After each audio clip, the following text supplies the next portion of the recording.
it is. This is all Winesburg junk in here, I think. That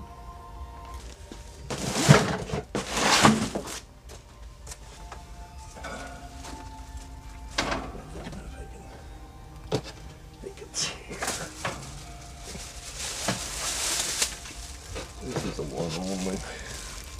I should take very care of my junk.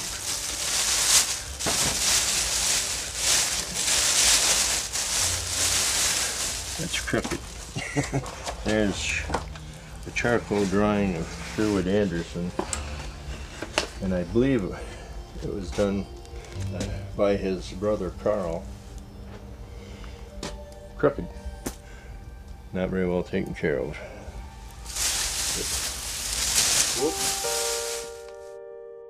They've long forgotten the importance of Sherwood Anderson. He wrote and published this work in the teens, and he published it in 1919, years after he was a middle-aged man. And so the characterizations were from what he'd learned in life since and why then. he walked away from his family and his job and turned to writing. Sherwood Anderson would just spin these fantastic stories. He was writing about the 1800s, and he was remembering the parts that he wanted to remember, and the parts that he didn't know for sure about, he made up. And the parts that somebody told him, he added a little to. But it has the flavor of what Clyde was like at that time. Sherwood would say, you know, people all talk about my books, but nobody reads them. You would ask some school kid, and he may say, I don't know him, I never heard of him. Just what team does he play for? I never heard about him. They're into sports more and other things rather than the literary. Yeah, he wrote a book about Clyde, and some people got mad. Why'd they get mad? Because it was about them.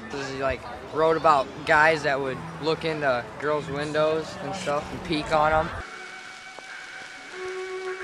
Yeah, We read parts of it. I think it was just history. In social studies class. Yeah. And what was the book called? Winesburg. Winesburg, Ohio.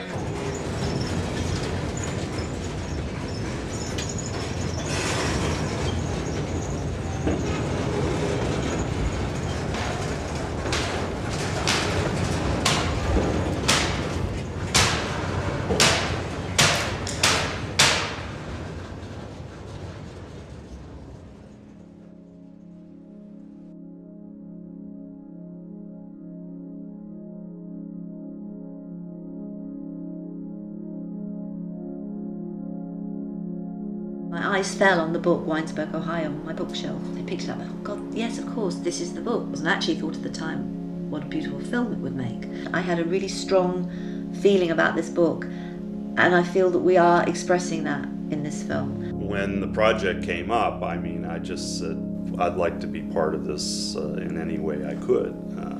It didn't matter how big, how little, or what I could do.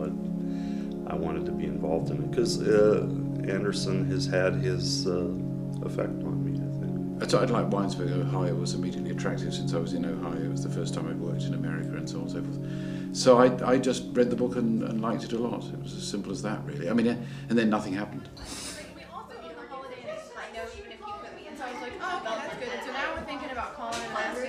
On that day, we'll have our unit or anything or something like at a banquet hall, so that it's gonna be cool. Yeah. So that, but we don't know yet. We're gonna check it out. But it was like a really good, you know, just like it totally makes up for all the days of Andrew's due in tonight for the first production meeting. It's the first time that we've gathered all the crew together, and it's the first time most of them have actually met Andrew, so I'm really excited because it's going to be his opportunity to talk to them about his concept, his vision for the film, and to just get everybody on track, really, and get everybody together.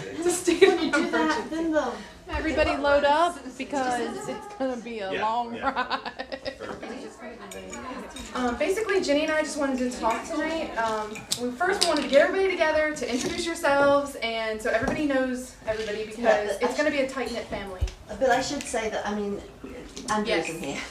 Which is kind of a disaster, but he phoned this morning and he was stranded in Kansas. He was driving from Colorado, and it never occurred to me, I got this phone call, And he said, oh, I'm actually stuck in Kansas, and apparently there were just snow drifts and he couldn't move, and he ended up sleeping in a Catholic church last night. So huge apologies, because part of the reason is to kind of meet the director as well, which would be important and good, and it's just one of those things, act of God sort of thing. So, but he will be here, and we're still going to make the film. This is something that is dangerous and difficult and risky and experimental to a degree.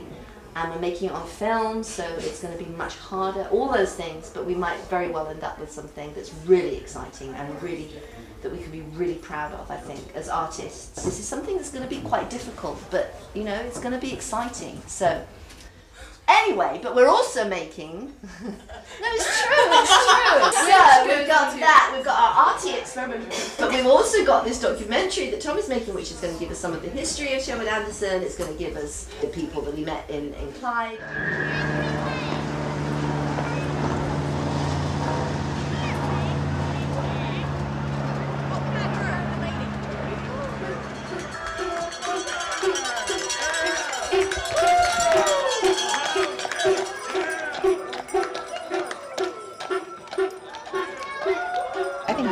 Forgotten.